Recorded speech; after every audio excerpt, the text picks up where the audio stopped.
بسم اللہ الرحمن الرحیم۔ السلام علیکم۔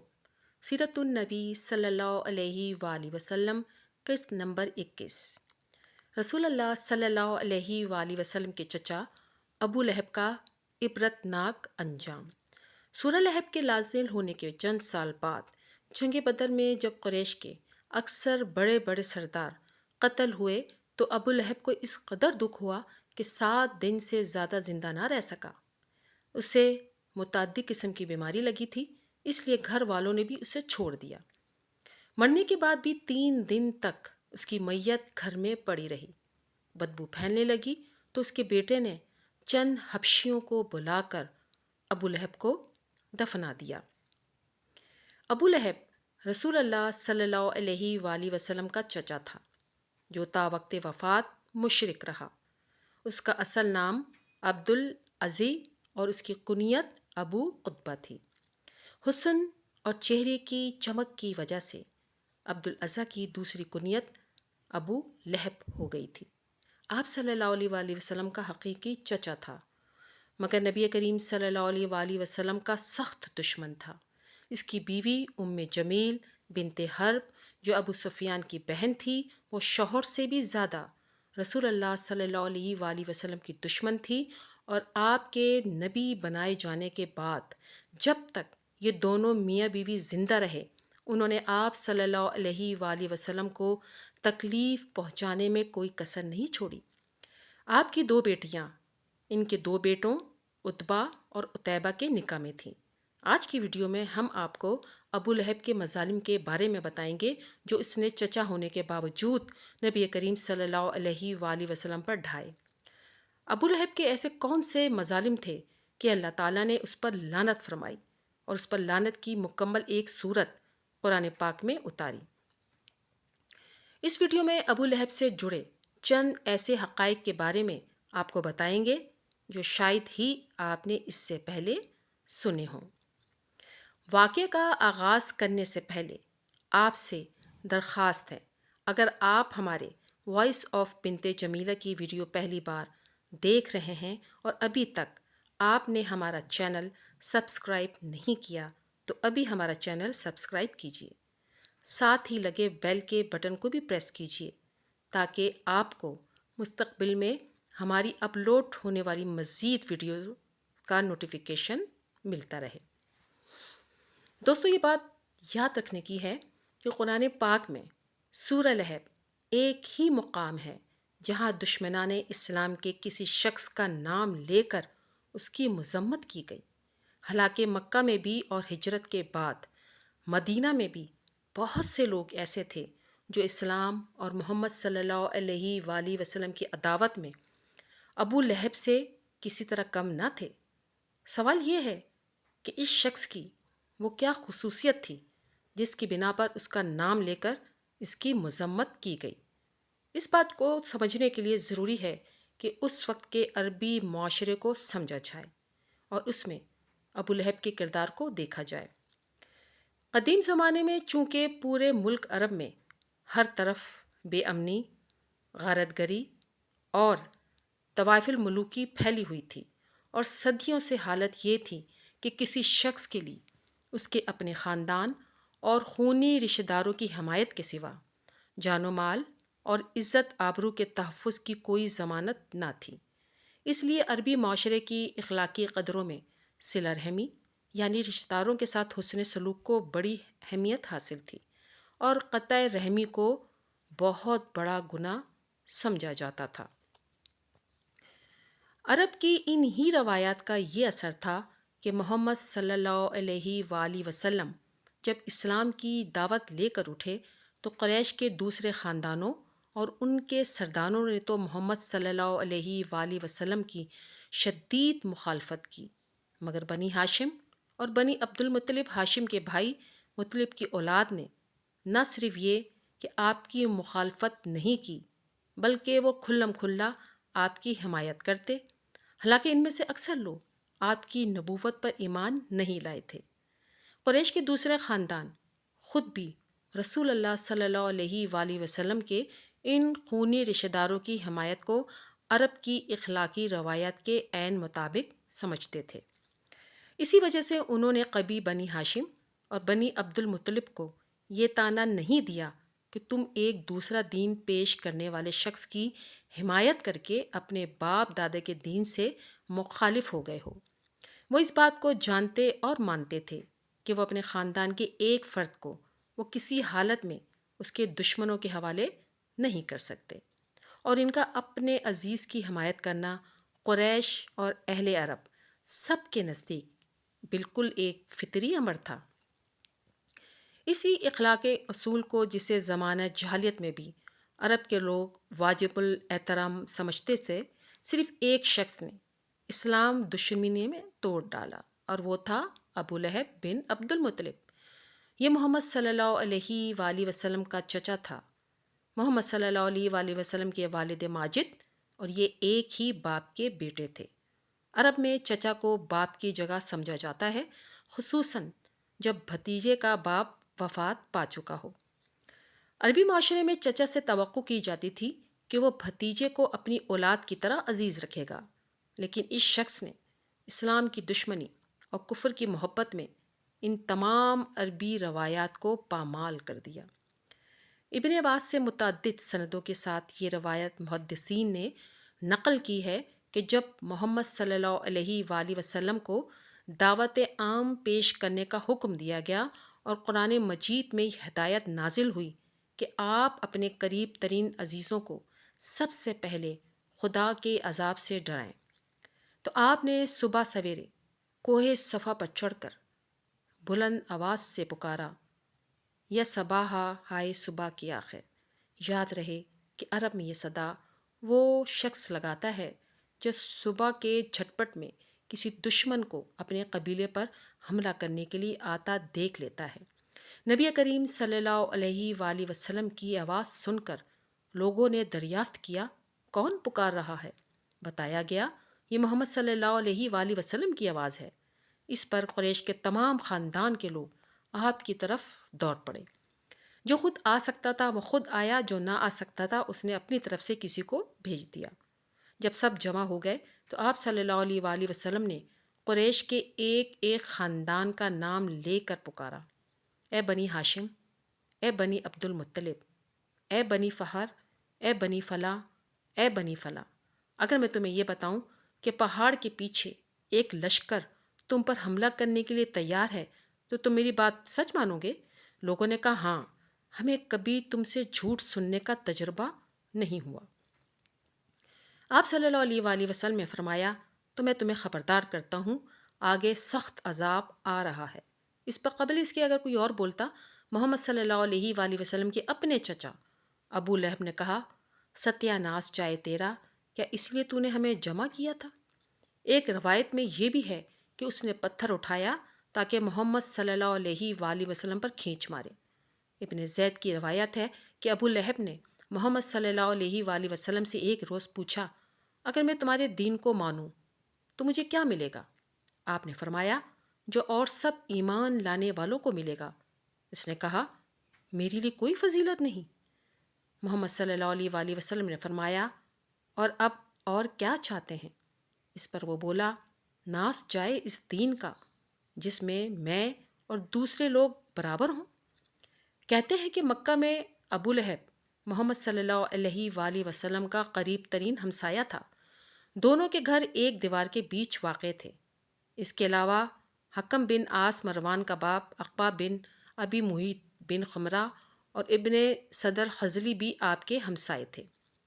یہ لوگ گھر میں بھی محمد صلی اللہ علیہ وآلہ وسلم کو چین نہیں لینے دیتے تھے۔ آپ کبھی نماز پڑھ رہے ہوتے تو یہ اوپر سے بکری کی اوچ آپ پر پھینک دیتے، کبھی صحن میں کھانا پک رہا ہوتا تو یہ ہنڈیا پر غلاظت پھینک دیتے۔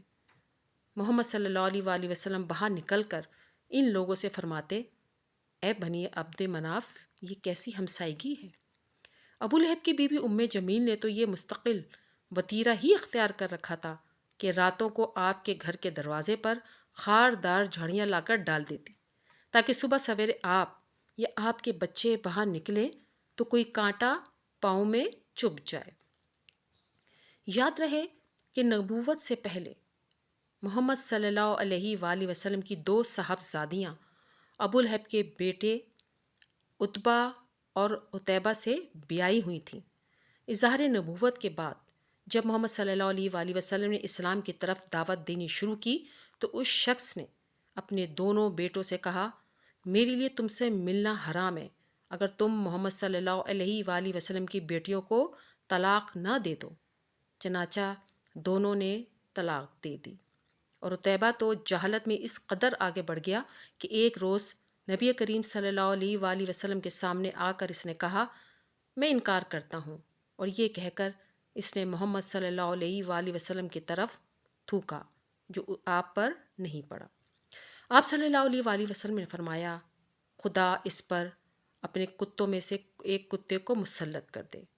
اس کے بعد عتیبہ اپنے باپ کے ساتھ شام کے سفر پر روانہ ہو گیا۔ دوران سفر ایک ایسی جگہ قافلے نے پڑاؤ کیا جہاں مقامی لوگوں نے بتایا کہ راتوں کو درندے آتے ہیں۔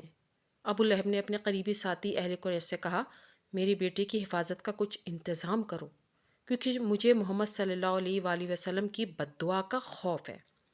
اس قافلے والوں نے عتیبہ کے گرد ہر طرف اپنے اونٹ بٹھا دیے اور سو رہے۔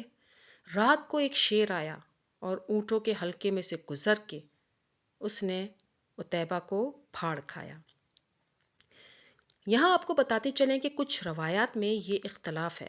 بعض راوی طلاق کے معاملے کو اظہار نبوت کے بعد کا واقعہ بیان کرتے ہیں، اور بعض کہتے ہیں کہ تبت یدا ابی لہب کی نزول کے بعد پیش آیا۔ اس امر میں بھی اختلاف ہے کہ یہ ابو لہب کا لڑکا عتبہ تھا یا عتیبہ، لیکن یہ بات ثابت ہے کہ فتح مکہ کے بعد عتبہ نے اسلام قبول کر کے محمد صلی اللہ علیہ وآلہ وسلم کے دستے مبارک پر بیعت کی۔ اس لیے صحیح بات یہ ہے کہ یہ لڑکا عتیبہ تھا۔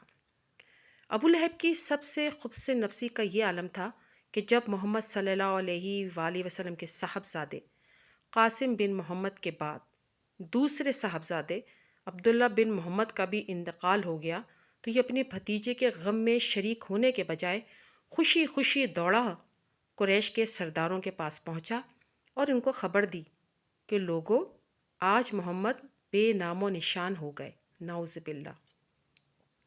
ابو لہب کی مخالفت اور دشمنی کا یہ حال تھا کہ وہ ہر وقت ہر جگہ نبی کریم صلی اللہ علیہ وآلہ وسلم کو جھٹلاتا تھا۔ اگر آپ دعوت دیتے ہوئے جاتے اور آپ صلی اللہ علیہ وآلہ وسلم کے پیچھے پیچھے ہوتا اور آپ کو جھٹلانے کا کام کرتا اور لوگوں کو آپ کی دعوت قبول کرنے سے روکتا۔ جہاں جہاں بھی اسلام کی دعوت دینے کے لیے آپ تشریف لے جاتے، یہ آپ کے پیچھے پیچھے جاتا اور لوگوں کو آپ صلی اللہ علیہ وآلہ وسلم کی بات سننے سے روک دیتا۔ اس حوالے سے چند روایات ملاحظہ فرمائیے۔ ربیعہ بن عباد رضی اللہ تعالیٰ عنہ بیان کرتے ہیں کہ میں 9 عمر تھا جب اپنے باپ کے ساتھ ذوالفقار کے بازار میں گیا۔ وہاں میں نے رسول اللہ صلی اللہ علیہ وآلہ وسلم کو دیکھا۔ آپ کہہ رہے تھے، لوگو کہو اللہ کے سوا کوئی معبود نہیں، اسی میں فلاح ہے۔ اور آپ کے پیچھے ایک شخص کہتا جا رہا تھا، یہ جھوٹا ہے، دین آبائی سے پھر گیا ہے۔ میں نے پوچھا، یہ کون شخص ہے؟ لوگوں نے کہا، ان کا چچا ابو لہب ہے۔ دوسری روایت انہی ربیعہ سے ہے کہ میں نے رسول اللہ صلی اللہ علیہ وآلہ وسلم کو دیکھا۔ آپ ایک ایک قبیلے کے پڑاؤ پر جاتے اور فرماتے ہیں، اے بنی فلاں، میں تمہاری طرف اللہ کا رسول ہوں، تمہیں ہدایت کرتا ہوں کہ صرف اللہ کی عبادت کرو، اس کے ساتھ کسی کو شریک نہ کرو۔ تم میری تصدیق کرو، میرا ساتھ دو، تاکہ میں وہ کام پورا کروں جس کے لیے اللہ تعالیٰ نے مجھے بھیجا ہے۔ آپ کے پیچھے پیچھے ایک اور شخص آتا ہے اور وہ کہتا ہے، اے بنی فلاں، یہ تم کو لات اور عزیٰ سے پھیر کر اس بدعت اور گمراہی کی طرف لے جانا چاہتا ہے جسے یہ لے کر آیا ہے۔ اس کی بات ہرگز نہ ماننا اور اس کی پیروی نہ کرو۔ میں نے اپنے باپ سے پوچھا، یہ کون شخص ہے؟ انہوں نے کہا، ان کا چچا ابو لہب ہے۔ اسی طرح طارق بن عبداللہ محرمی کی روایت ہے کہ اس سے ملتی جلتی۔ وہ کہتے ہیں کہ میں نے ذوالمزاج کے بازار میں دیکھا کہ رسول اللہ صلی اللہ علیہ وآلہ وسلم لوگوں سے کہتے جاتے ہیں، لوگوں لا الہ الا اللہ کہو فلاح پاؤ گے، اور پیچھے ایک شخص ہے جو آپ کو پتھر مار رہا ہے، یہاں تک کہ آپ صلی اللہ علیہ وآلہ وسلم کی ایڑیاں مبارک خون سے تر ہو گئی ہیں۔ اور وہ کہتا جاتا ہے یہ جھوٹا ہے، اس کی بات نہ مانو۔ میں نے لوگوں سے پوچھا یہ کون ہے؟ لوگوں نے کہا ان کا چچا ابو لہب ہے۔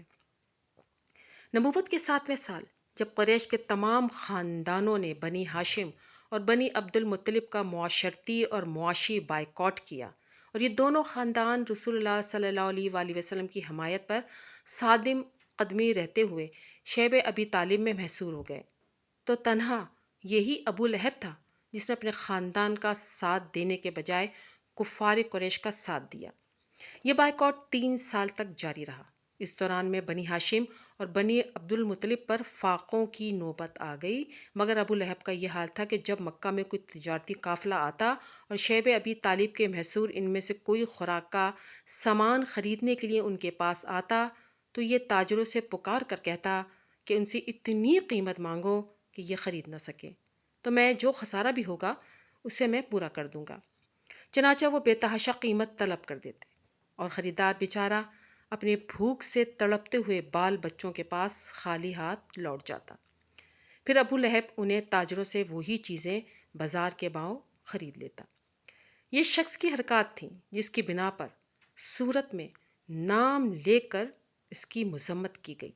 خاص طور پر اس کی ضرورت اس لیے تھی کہ مکہ سے باہر کے اہل عرب جو حج کے لیے آتے یا مختلف مقامات پر لگنے والے بازاروں میں جمع ہوتے، ان کے سامنے جب رسول اللہ صلی اللہ علیہ وآلہ وسلم کا اپنا چچا آپ کے پیچھے لگ کر آپ کی مخالفت کرتا تو وہ عرب کی معروف روایات کے لحاظ سے یہ بات خلاف توقع سمجھتے تھے کہ کوئی چچا بلا وجہ دوسروں کے سامنے خود اپنے بھتیجوں کو برا بھلا کہے اور اس سے پتھر مارے، اس پر الزام تراشی کرے۔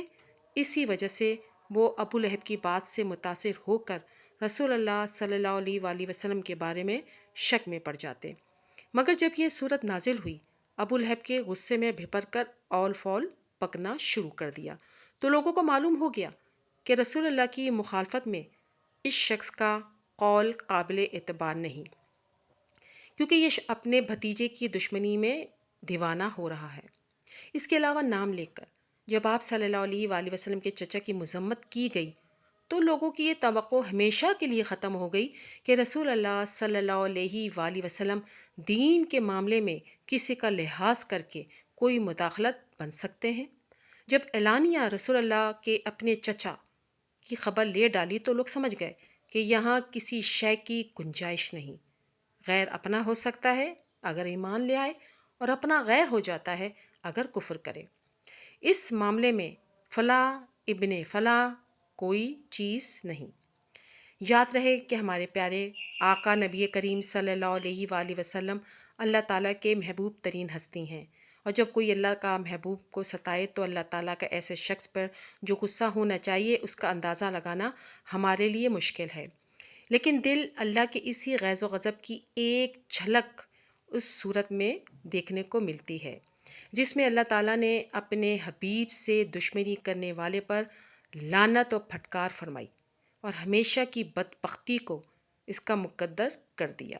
جہاں تک بات ہے ابو لہب کے انجام کی، تو کہتے ہیں کہ سورہ لہب کے نازل ہونے کے چند سال بعد جنگ بدر میں جب قریش کے اکثر بڑے بڑے سردار قتل ہوئے تو ابو لہب کو اس قدر دکھ ہوا کہ 7 دن سے زیادہ زندہ نہ رہ سکا۔ اسے متعدی قسم کی بیماری لگی تھی، اس لیے گھر والوں نے بھی اسے چھوڑ دیا۔ مرنے کے بعد بھی 3 دن تک اس کی میت گھر میں پڑی رہی۔ بدبو پھیلنے لگی تو اس کے بیٹے نے چند حبشیوں کو بلا کر اسے دفنا دیا۔ یاد رہے کہ اللہ اور اللہ کے رسول کے دشمنوں کا انجام ایسا ہی ہوا کرتا ہے۔ اللہ تعالی ہمیں صراط مستقیم پر چلنے کی توفیق عطا فرمائے۔ آمین ثم آمین۔